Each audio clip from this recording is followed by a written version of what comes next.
Repodcasting is a proud member of the Alberta Podcast Network, powered by ATB. Have you ever watched a movie and wondered why they cast that woman or that guy? Well, here's our chance to give it a try. We're Repodcasting. Hello, and welcome to another episode of Repodcasting. I am Lucia. And I'm Janet. And today we have a special treat, in my mind. We are recasting the movie Hitch. Hi, Lucia.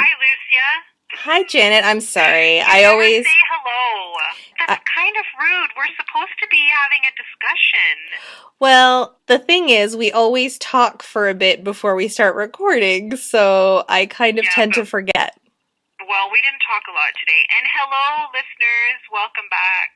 Oh, I love how formal and polite you are. It's great. Well, listen, people are actually still coming back and tuning in. I think we should thank them. Agreed. I don't know why you want to keep listening, but we love it. Okay. So, Lucia, let's talk about Hitch. This one was your pick. It sure was. I saw this movie. It came out in 2005. I saw it, I don't know, probably shortly thereafter on like home video or whatever.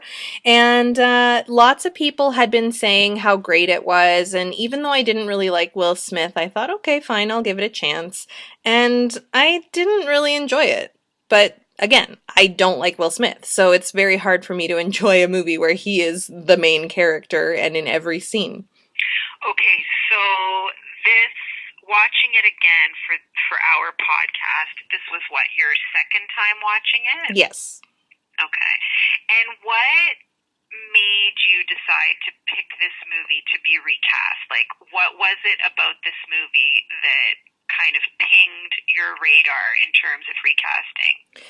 Well, at the time when I saw the movie, I don't think I really knew Kevin James, but since then, I don't like him either. And so, I thought maybe this is the fact that I don't like these actors is clouding my judgment, because it felt like this movie was getting a lot of love from what I would hear from like people I know. So I thought maybe if I can envision different people in the roles that I might like it more.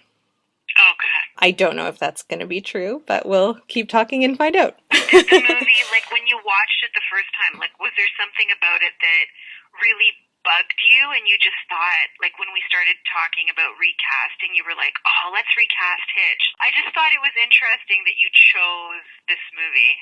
Because I don't like Will Smith's shtick, okay. Like his, and it's so funny because I feel like there are two Will Smiths.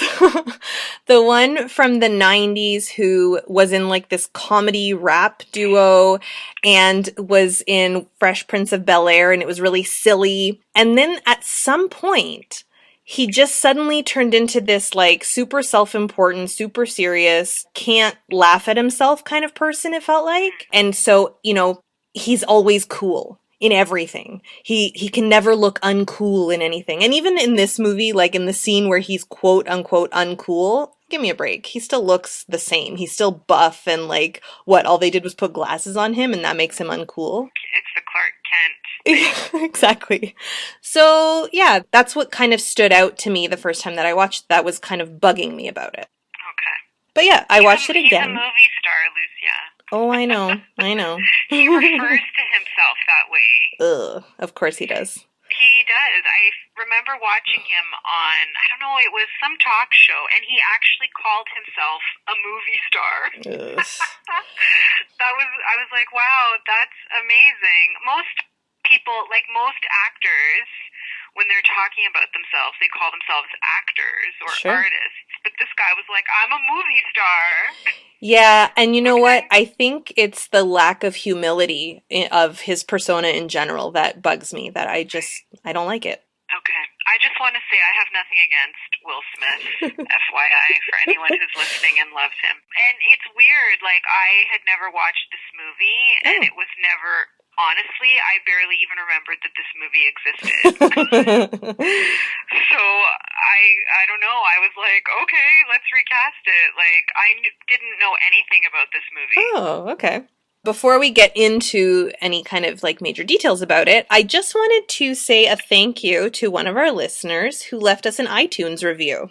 Um, Oh, yeah, I think we know who this is, but I'm just going to say it anyway. The listener's name is, the username is AJ Schwa.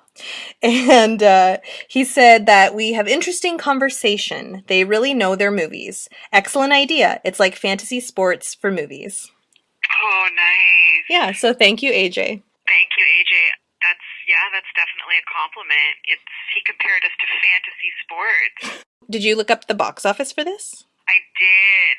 So the budget for this movie was 70 million. Wow, that's And huge. then again, clearly I totally was in the minority on this one because it made so much money that obviously lots of people enjoyed this movie, went to see it. Well, I don't know if they enjoyed it, but a lot of people went to see it. So box office was, and this is a global number, so it was 368 million. Oh my gosh. That's I know. huge. Yeah, I was like, wow, I didn't know anything about this movie, but hey, it made all this money. Oh wow. Even 70 million. I mean, I guess that's just because Will Smith was already a movie star at that point. He must have had a Yeah, well, huge yeah, paycheck. obviously.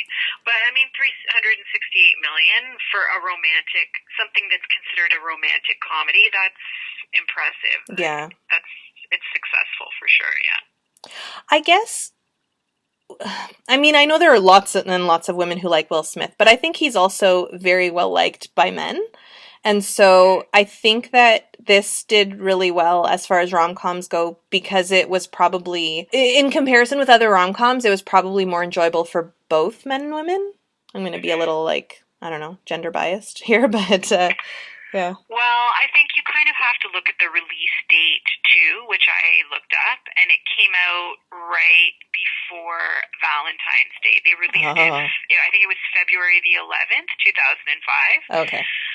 So it was probably, people went to see it. It's a date movie. Mm-hmm. Maybe like that was part of the success too, the timing of the release. Yeah, that's smart. It makes sense. Yeah. Wow. Okay. The synopsis of this movie for anybody who hasn't seen it. While helping his latest client woo the lady of his dreams, a professional date doctor finds that his game doesn't quite work on the gossip columnist with whom he's smitten. When you were watching this, maybe not so much the first time, but when you were watching it now for our podcast, could you tell that it was written by a man? Oh, yeah. Definitely, right? Yeah, I still had, like, a ton of problems with it on this watch. Yeah, that was actually one of the questions that I wrote down to ask you. Do you feel that this movie has aged well? Because this movie is a 14-year-old movie. Right. Now, I watched the first half last night, and then it just kind of got late, and I got tired, and I fell asleep, and I didn't watch the rest until this morning. Right. So, early on in the movie, I was struggling not to scream at the phone because there were parts that were really pissing me off, especially right in the beginning, just in the way Will Smith talks about women and what they want as if he knows. And Are you talking about, sorry, I'm interrupting you. Are you talking about the opening scene with his voiceover? yes. Okay. Yeah, that angered me greatly. Now, by the Why? end, because he's saying essentially like, even though women are telling you that they don't want to go out with you, it just means push a little harder. Like, it was just kind of gross and sleazy, the message.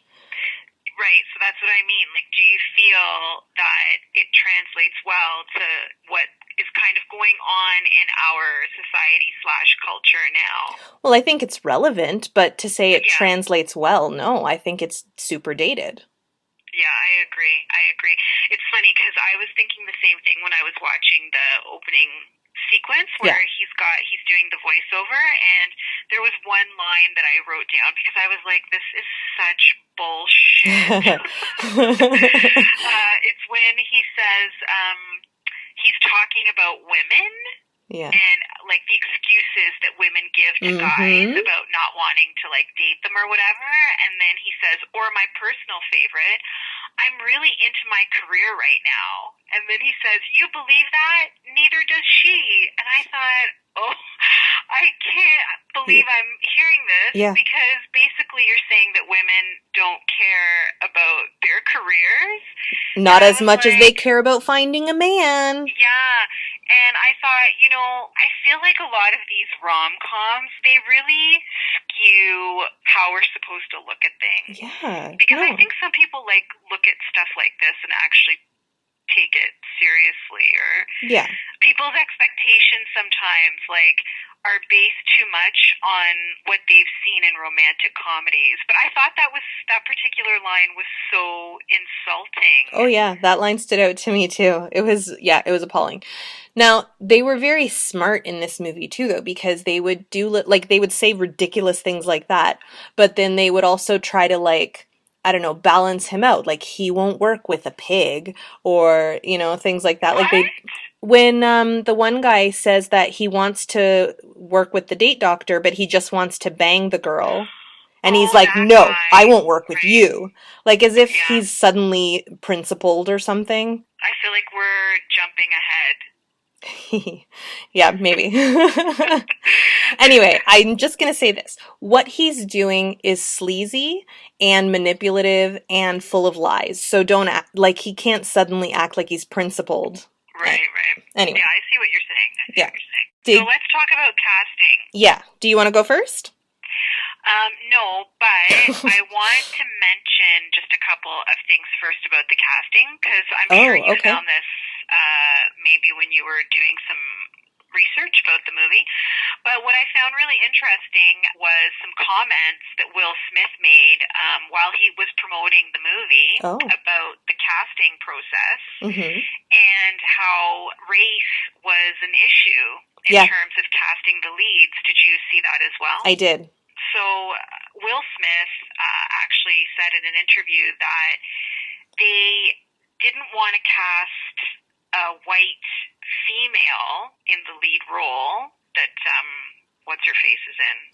Oh God, I just forgot her name. Eva Mendes. They didn't want to cast a white woman because the executives at Sony were worried that an interracial couple would not play well with U.S.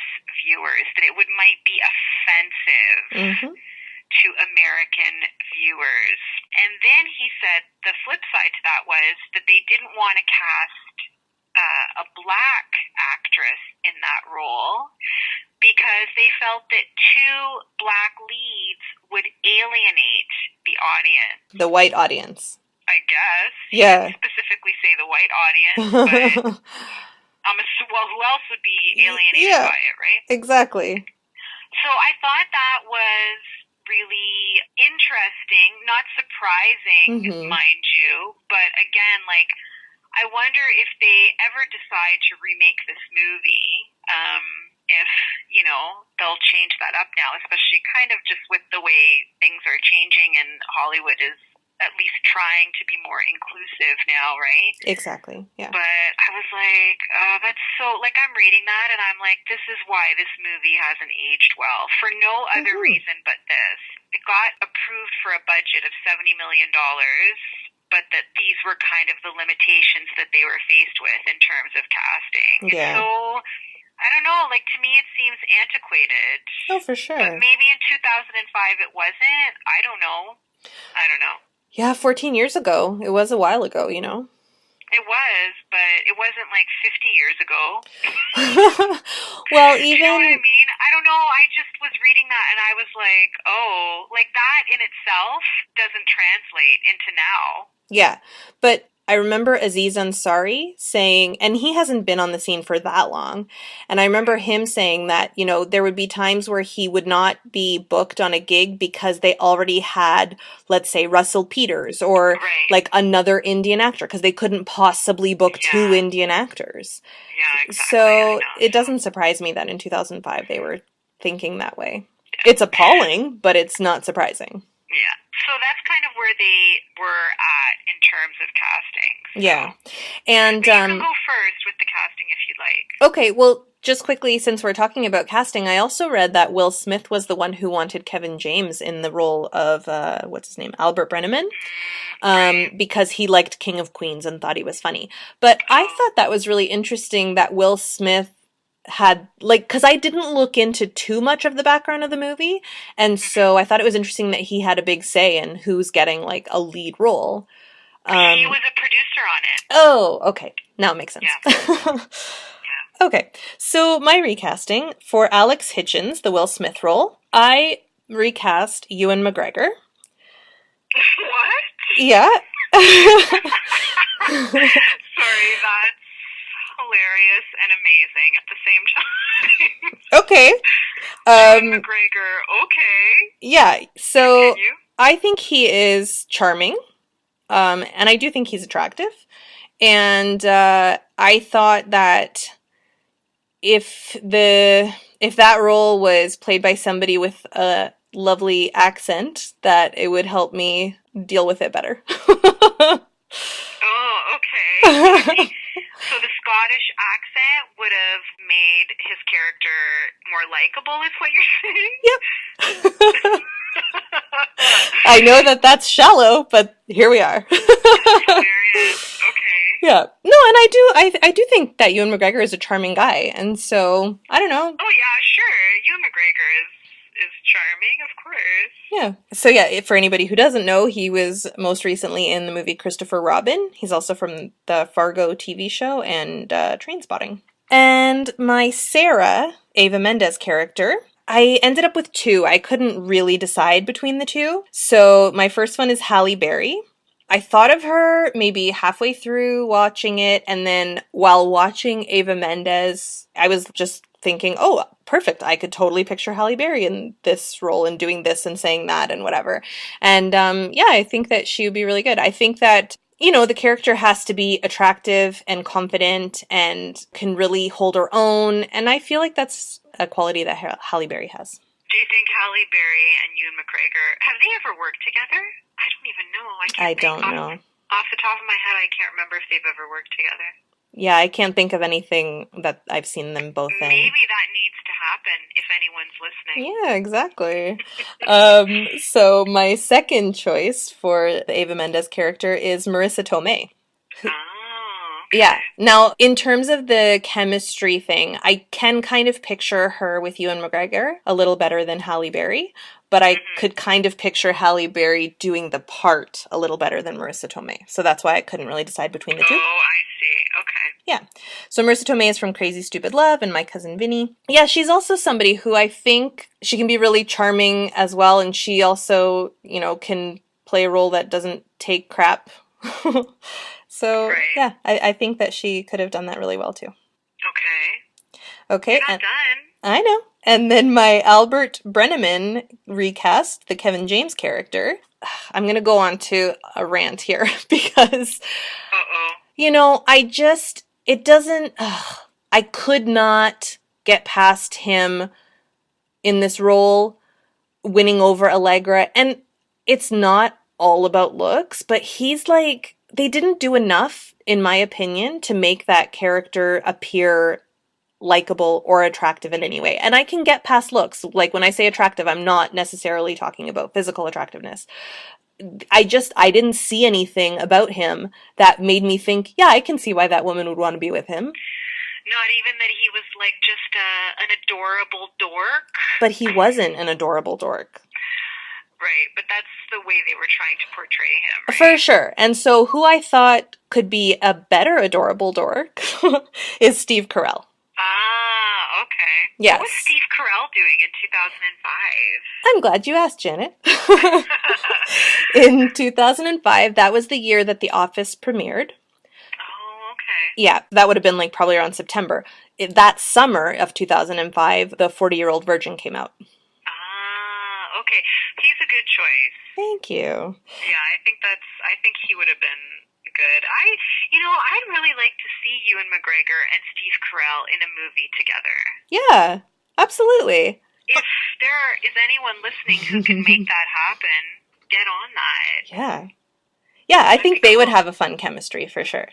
Yeah, that would would be interesting. Oh, and also just like on Steve Carell's IMDb page, I found this quote. I found that after I had already picked him.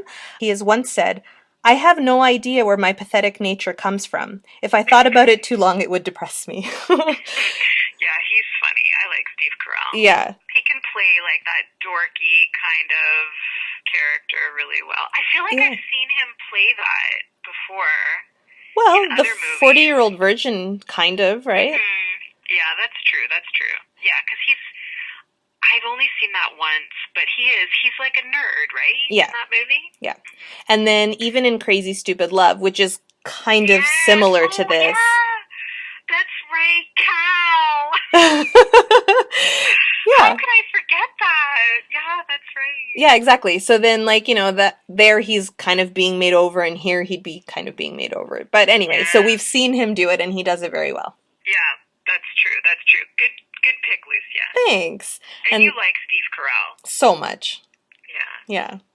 Don't forget, Repodcasting is a proud member of the Alberta Podcast Network, powered by ATV.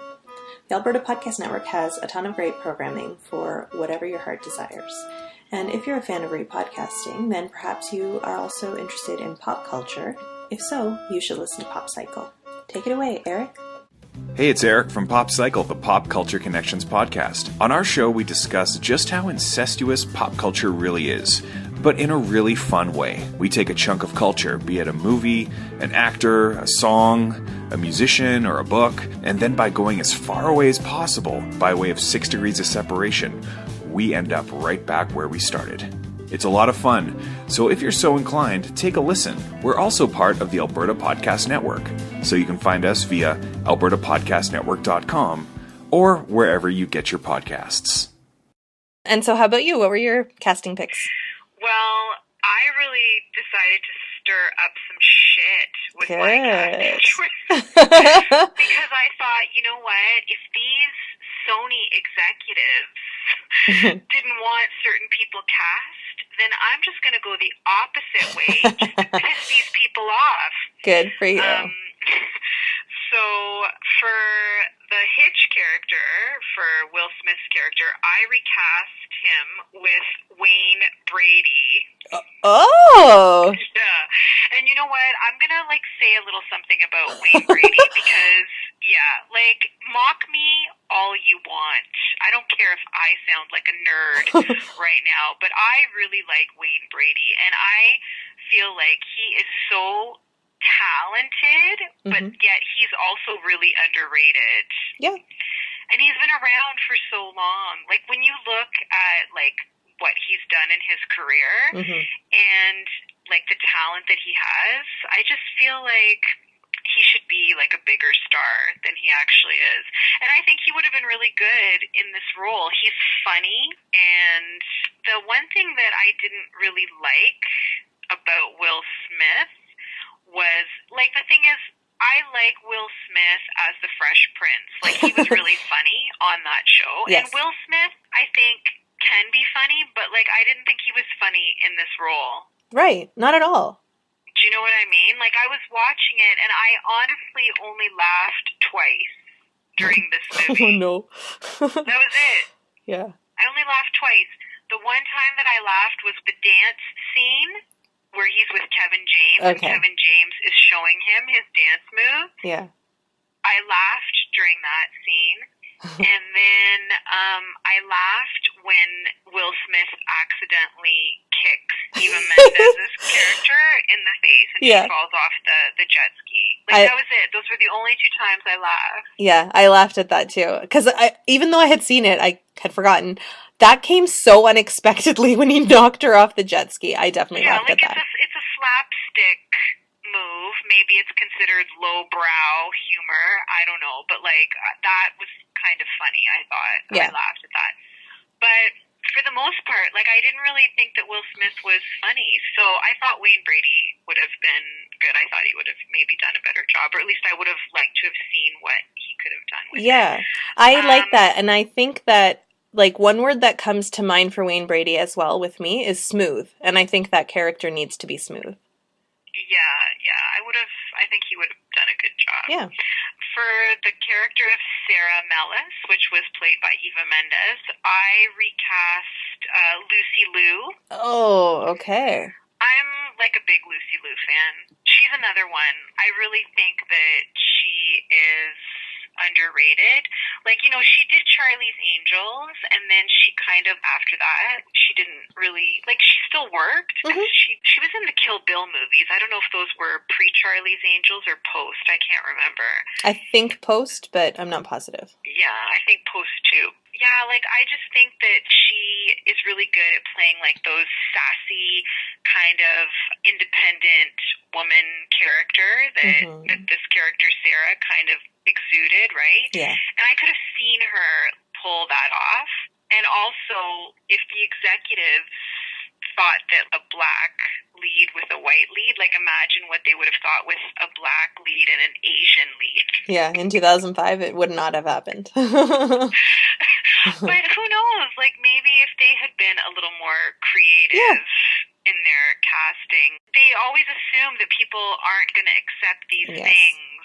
And it's like, well, how do you know until you try, right? Yeah. I just think it's unfortunate that, like, certain people maybe don't get offered certain roles because of these really sort of antiquated ideas that these so-called executives have, right? Yeah. Now, let me ask you this, because I think those are both good choices, but I'm having trouble picturing them together. Really? No, Yes. that was one thing. I was like, I would love to see those two little pumpkins together. I think they would have looked so cute together. Lucy Liu and Wayne Brady. Yeah. Okay. They just seem so Now I different. want them to get together in real life. Yeah. If anybody can Or- make that happen, go for Or it. yeah, so they should make a movie with them, like a Netflix movie. Yeah. Wayne Brady, Lucy Liu. That's I would watch that. Yeah. Maybe I'd be the only one watching it. I don't know, but I'd watch it too, for sure, out of curiosity. I really like Wayne Brady, and I really like Lucy Liu. I think they're both so good. Okay, and then Albert Brenneman, who was played by Kevin James. Yeah. I'm not really, like, I don't really care about Kevin James. Like, I don't dislike him, but I also don't like him that much either. Like, I think he's just kind of there, and to be honest, you're gonna laugh, but I couldn't even remember his name at first. Like, That's I was awesome. making my notes, and I wrote down Paul Blart. Because for a minute, I was like, I knew that wasn't his name. I hope so. Paul Blart. He was on King of Queens with Leah Remini. He was in that documentary when he was a mall cop.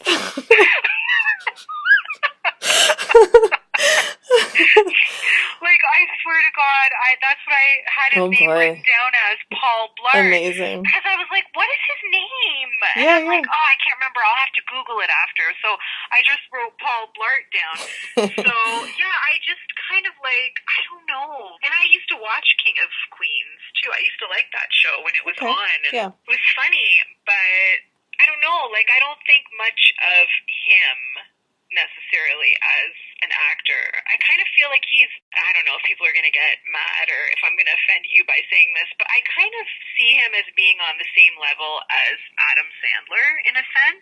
How dare you?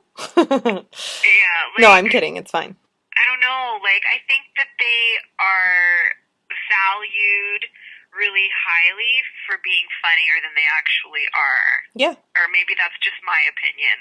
Well, here's the thing. I mean, both of those have proven that they're box office gold in a lot of ways, right? So but there are people who clearly do think they're that funny. Yeah, of course. You and I aren't those people. Yeah, exactly. But anyway. I'm not in that target audience for who those actors appeal to. But yes, I see what you're saying. You're going to laugh. Oh, no. Who did you pick? So I recast him with Alfonso Ribeiro. What? Carlton Banks. Oh my gosh. And maybe it was because I was thinking of Will Smith and I was thinking of Carlton. Yeah. And I was thinking that, but I was like, I think, why not? For sure. He could totally play the dork. Yeah, I made this like a multinational cast. I didn't care. And so I was like, yeah, I thought, Alfonso Ribeiro, like, let's face it, he was a nerd as Carlton Banks, right? Yeah. And he could never get a girl. and he's funny, at least. Like, I think he could have played it well and played it funnier. And I would have liked to have seen him and Wayne Brady, like, acting opposite one another. I will say this, like, I did not think that Will Smith had any chemistry at all with Eva Mendes. Oh, okay. I thought you were going to say he didn't have any chemistry with Paul Blart, which I would agree with. Will Smith had better chemistry with Paul Blart than he did with Eva Mendes, in my opinion. Because I thought they were funny and believable, but like I couldn't buy Will Smith and Eva Mendes. I was like, nothing's happening here on screen. Like, I don't know, I wasn't feeling it. Yeah, the banter certainly felt forced, in my opinion. It did. It felt very forced. Totally. But here's my thing. I think Eva Mendes played it well enough that I bought that she was slowly falling for him, even though, she's generally closed off. So from her side, I bought it. But yeah, I don't know. I'd have to think about it a little more in terms of like their chemistry to each other. See, here's the thing. I liked Eva Mendes in the character. I thought she did well as the character. Me and too. I thought she played it really well, and she was totally believable as this, like, smart, career-oriented woman and, whatever. But the scenes with Will Smith, I was like, I'm not buying that she, I don't know. I wasn't buying it. I wasn't feeling the caliente there. That's fair. But I have to say, I did not buy the friendship between him and Kevin James. Oh, really? Yeah. Oh, okay. When he goes to the speed dating and he's like, Albert Brenneman is a good man, a great man. And I'm like, where do you get that from? Like, I don't know. I didn't buy most of what was happening in this movie. Yeah. So those are my picks. Okay. You know what? I would love, love, love to see Wayne Brady and Alfonso Ribeiro together. Right? Yeah. Oh, yeah. That would be super funny. Okay, so I do have a couple of interesting facts that I found about the film. So, I don't know if you know this, but Eva Mendes was in the Will Smith video Miami from I don't know how many years before. Oh, really? Yeah, she is in a car and she mouths Bienvenido a Miami when they do that part. Okay. Yeah. But apparently he didn't remember her when they started working together on this movie. Well, because he's a movie star. Exactly. Oh, the other thing I wanted to mention is right near the beginning, when there's a tabloid, I guess it's like Eva Mendes paper, where it says that Allegra Coleman's boyfriend is cheating, and there's a picture of him. Mm-hmm. That picture is of Alexander Skarsgård. Yes, I noticed that. Oh, okay. I noticed that too. I was like, oh my god, that's Skarsgård. Yeah, I'm like, that's crazy. Yeah. Yeah, I thought that was appropriate since we've talked about him a bit on the podcast. And do you know the other female leads that were considered? No, I didn't see anything about other casting. So, I guess Cameron Diaz was considered at some point. And she is... which role? Sarah. Oh, okay. Yeah. Maybe they ended up not going with her because she's white. I don't know. That's what it sounds like. Oh, right. That would have offended Americans. Yeah. According to the people at Sony. But it's funny because she is somebody who I did think of recasting at some point for that role too. Yeah, she could pull that off for sure. And then the other person who turned it down was Jennifer Lopez. Ah, okay. Yeah, who I also thought of at some point while watching. Yeah, well, because she is like the queen of romantic comedies. She's done so many of them. Yeah. Yeah, that would have been interesting. Mm-hmm. Yeah. To see her. I wonder why she turned it down. Yeah, I don't know. Maybe she didn't want to work with Will Smith because he's a big movie star. I mean, even in 2000... Yeah, in 2005, I forgot to check, but I feel like J-Lo was already a big deal at that point. Oh, yeah, she was definitely. So maybe it was an ego thing. Maybe the price wasn't right. Who knows? Mm-hmm. I could see it being an ego thing, totally. Yeah. Mm-hmm. And then the other thing, my last little fun fact, is the name Allegra Coleman. That was a name that was made up by Esquire in 1996, and they made up this fake actress named Allegra Coleman and wrote about her and took pictures of, do you know Ali Larder? Mm-hmm. So she Yes, was like I do. the face of Allegra Coleman, and it was a way to like spoof other magazines' fawning obsession with new stars. And so they just made up this person, and then Hitch used this same name for this mega movie star. So I'm sure that's not a coincidence. Oh, okay. All right. Yeah. And so, do you have any fun facts or No, anything to add? I don't have any fun facts about the Ooh. movie. I didn't really get into. I knew you'd look for all the fun facts. I just automatically let you do that now. Okay, cool.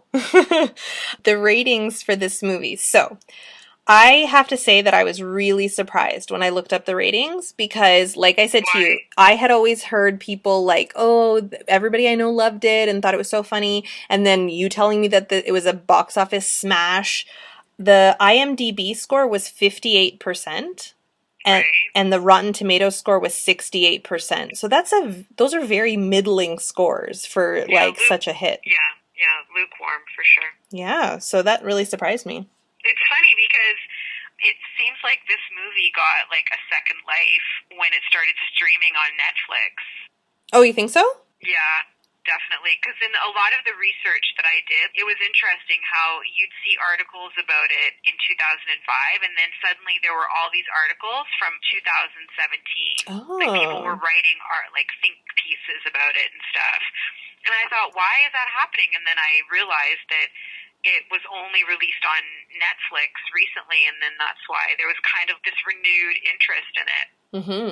And so did you happen to like skim any of the think pieces? Like were people saying positive things? No, nothing was good. I mean, Okay. if anyone's interested, they can Google it. It's all on the internet there. But basically it's like this movie is really misogynistic and does not age well. I mean, at least by the end, I will give the movie credit here, is that at the end, Will Smith is kind of like, oh, I guess what I was doing was wrong. And his little, it might be the last line of the movie where he's like, oh, the basic principle is there are none. So I feel like it Yeah, at least tried to redeem itself. I guess. I don't know. I just didn't think it was funny. Like, it's supposed to Yeah. be funny. Yeah. Where's the comedy part of the movie? I just was like, okay, this is not funny. Next. Right. Yeah. Like, there's lots of romantic comedies that I can think of. If I'm going to have to sit and watch a romantic comedy, then, because it's not, I mean, I like romantic comedies, but they're not necessarily like the first thing that I gravitate towards, right? Mm-hmm. I have to be in the mood to sit down and watch one. But it's like, if you're going to give me a romantic comedy, put some comedy in it. Yeah. So this one is all rom, no com. Yeah, like I didn't think it was funny, but Yeah. like I said, I mean, I'm sure there are people that have watched this and are like, "This movie is hilarious! I love it." Yeah. Yeah, there are. So I think it's pretty clear that neither you or I think it aged very well or liked it too much. Yeah. They should do like a romantic comedy for like Paul Blart Oh boy, I don't want to and see call that. it like Paul Blart. I don't know, like goes to Speed wherever, dating. like goes to Temptation Island or something. I don't know, like they need to. Yeah, Paul Blart should have his own romantic comedy. I mean, I wouldn't see it, but okay. Listen, I bet you a lot of people would go and. Well, there have been like how many Paul Blart movies? Too many. Too I think many. there's more than two, isn't there? I think so. I think there were 3. Yeah. So if they made a Paul Blart romantic comedy, I'm guessing that there is an audience for that. Yeah, I believe you. Hockey is a team effort, and ATB wants to be a part of your team. From Tom Thumb and Pee Wee all the way up to the pros, ATB helps sponsor teams across Alberta. So whether you're on the ice or on the bleachers, ATB can help make hockey possible. Check out atb.com/hockey. Well, we can move on to our next segment, which is Hold Me Close, Young Tony Danza. Good vocals, Lucia. Thanks. I wanted to try really hard today because I feel bad about not having the clip. So this is Hold Me Close, Young Tony Danza, the segment where we recast Tony Danza into one of the roles in this movie. And so I'll go first if that's all right. Sure. Okay, so thinking of Tony Danza and his charm and charisma, I had to cast him as Hitch. So did I. Ah, yay! Yeah. I was going to for a second, I thought, maybe I'll cast him as Albert. Mm-hmm. But then I was like, who's going to believe Tony Danza as Albert? Yeah. Like, Tony Danza's a fox. Exactly. He is, he is believable that he would be teaching other guys how to attract women. Exactly. I agree. I also thought about Albert too, but I was like, there's no way because he wouldn't need help. Yeah, who's going to believe Tony Danza as like a bumbling nerd or a bumbling sort of inept person who's not good at dating? No way. Mm-hmm. That's nice. I don't think we align too often with our Tony Danza picks. With Tony Danza, I know. It's true. But there also weren't that many roles. Yeah, I know. And there were no men of a certain age either. Yeah, there were only like 2 basic roles. So it was one or the other. We could have cast him as Sarah. He's a pretty good actor. Yeah. Okay, so that pretty much covers it for Hitch. We do have one other thing that we want to talk about today before we wrap up, and that is there's a handful, oh my god, I should have written them all down, but there's a handful of local movie podcasts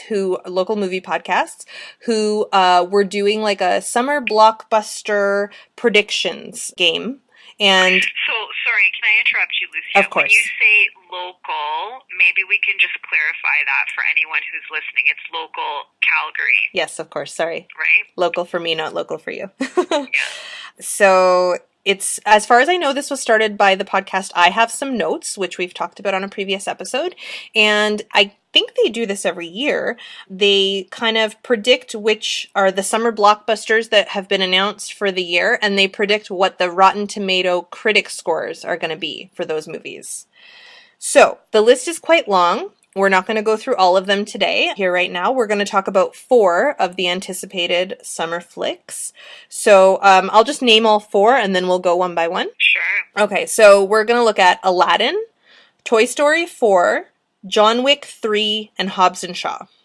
So for Aladdin, Janet, do you want to give your prediction, or do we want to talk about the movie at all? I mean, this one's very appropriate for this episode of our podcast because Will Smith is the genie. That's true. I don't know. Apparently, I think it was a trailer was released a couple of weeks ago online, and a lot of people were mocking it, and it seemed to be getting a lot of negative attention, mainly because of Will Smith as the genie. Yeah. People seemed to think that he looked ridiculous and that sort of thing. So I didn't actually watch the trailer. Okay. Because I have no interest in seeing this movie at all. And I have a feeling it's not going to do well with critics. Mm-hmm. So I gave it, should I just say my score? My prediction? Yes. So I'm giving it a 37%. Whoa. Okay. I also don't think it will do very well, but certainly not that bad. I did watch the trailer, and it's funny because there was a Facebook movie group that I'm part of that was talking about it, and I almost commented, oh, this is going to be bad because Will Smith can't be funny. He's not funny. But before I hit send, I was like, oh, right, there's that old Will Smith, who got into the business on comedy rap and sitcoms. So, he was funny at a certain point in time. But he's just not anymore and hasn't been for decades. So, and I think that role needs somebody really funny. So I also think it will do poorly, but I'm thinking more along the lines of 53%. Oh, okay. Yeah, because those Disney movies still do quite well. And even with critics, I don't think that any of these live action Disney movies have been really critically panned. So I have a feeling it'll do okay, but not great. Okay. Well, we'll see. Yeah. So, do we win a prize if we are the closest? Oh, shoot. You put me on the spot. I don't think so, but I don't recall. See, I'm a very rewards-oriented person. Yeah. I want a prize if I am close. Tell you what, if you're close on these, I'll give you a prize. Okay, you can fly me out to Calgary. Yay! Yeah. Okay, so next we'll do Toy Story 4. Okay. Do you want me to start? Sure. I think it's going to do really well. Mm-hmm. For sure. I mean, these Toy Story movies always do really well, and they make a ton of money, and critics are always really loving towards these Toy Story movies. Yeah. So I gave it an 88%. Okay. I totally agree with you. In terms of, like, let's say research for this game, that was the only movie that I did any research on. So I looked up the previous Toy Story movies and what their scores were. And both the first and second Toy Story movies got 100% from the critics. Whoa. Yeah. And Toy Story wow. 3 got 98%. Yeah. So, maybe yeah. I'm These lowballing it. maybe.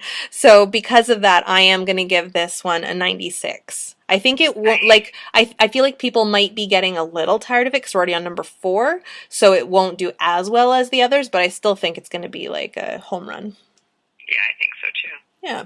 And the next is John Wick 3. I picked this one. I've never seen a John Wick movie, but Jason Mantzoukas is in this one, and I love him, so that's why I want to pick this movie to rate. Okay.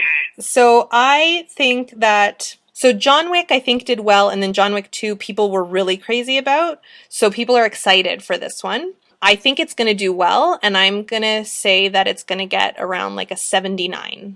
Okay.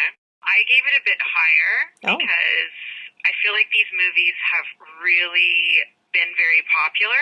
Mm-hmm. And in terms of critical acclaim, critics seem to really enjoy these movies. I haven't watched any John Wick movies. Mm-hmm. I don't even know what they're about. Me neither. Yeah. But I feel like it's going to do well. So I actually gave it 86%. Oh, wow. I wonder if I'm lowballing it, because I didn't look into the scores of the other ones, and I probably should have. Oh, I didn't either. Okay. And the last movie that we're going to predict is Hobbs and Shaw, the highly anticipated Fast and Furious franchise sequel.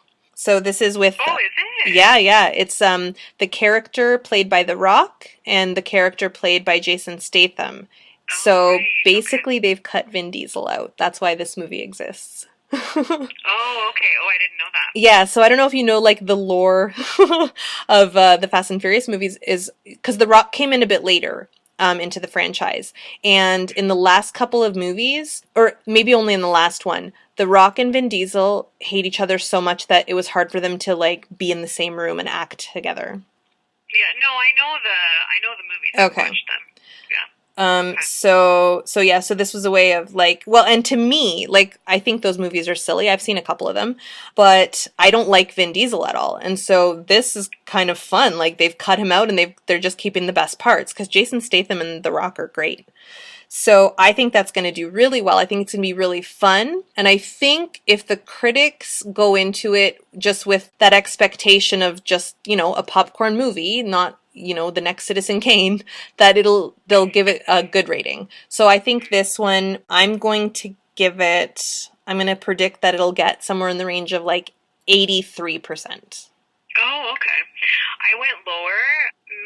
I know the movies are always box office successes, Mm-hmm. right? Like they do. They make a lot of money and they're popular. But I don't know. In terms of critics, Mm-hmm. for some reason I just get this weird feeling that critics are not going to like this movie. I don't know why. That's fair. It's a feeling I have. So I only gave it 72%. Okay. That's still a decent score. Okay, awesome. Well, stay tuned. We will update you guys in the summer months after we've, found out who did well and what the actual ratings are. Yes. So I think that's it for this time around, Janet. Yeah, that's it. Do we want to talk about the movie that we're going to be discussing in May? Yeah, go ahead.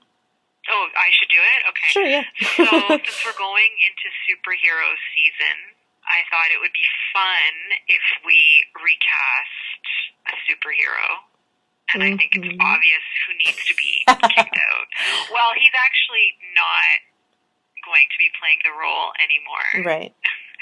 So we're going to recast Ben Affleck in Batman. and I forget the name of the movie. What was it? Superman versus... I think it's Batman v Superman, Dawn of Yes. Justice, age-old time. Batman versus Superman or whatever. Yeah. So we're going to recast Ben Affleck as Batman, and we're going to recast Jesse Eisenberg as Lex Luthor. Are we also going to recast Henry? Is it Henry Cavill as Superman? I don't think we need to recast him. All right. Yeah, just those two. Okay. Well, you know I'm always up for recasting Ben Affleck out of anything. Oh, yes, always. Yeah, so if you haven't yet watched that movie, please watch it so that you can recast along with us. Yeah. And as usual, we are repodcasting on all the social media stuffs. And don't forget to email us at repodcasting@gmail.com. I was just remembered right now as I was saying this that I was going to read one of our emails from a listener, but I did not set that up, so we'll do that next time. It'll have to wait. Yeah, next month. Okay. Okay, so we'll see you next month. Watch Batman v Superman, and that's it. Thanks for joining me, Janet. Oh, no, thank you, Lucia. Thanks for setting everything up, as always. Okay. Thanks, bye. Bye. Looking for tickets to major sporting events, concerts, or theater events in your area? Use SeatGiant.ca. It's a ticket resale site. SeatGiant is Canadian-owned and operated, and they guarantee every ticket. All of their ticket prices are in Canadian dollars, even for events that are in the US. You can use the promo code APN, all lowercase, at checkout to get 5% off your purchase. What does the APN stand for? Alberta Podcast Network, of course. So find more than 1 million tickets at SeatGiant.ca and use the offer code APN to get 5% off at checkout.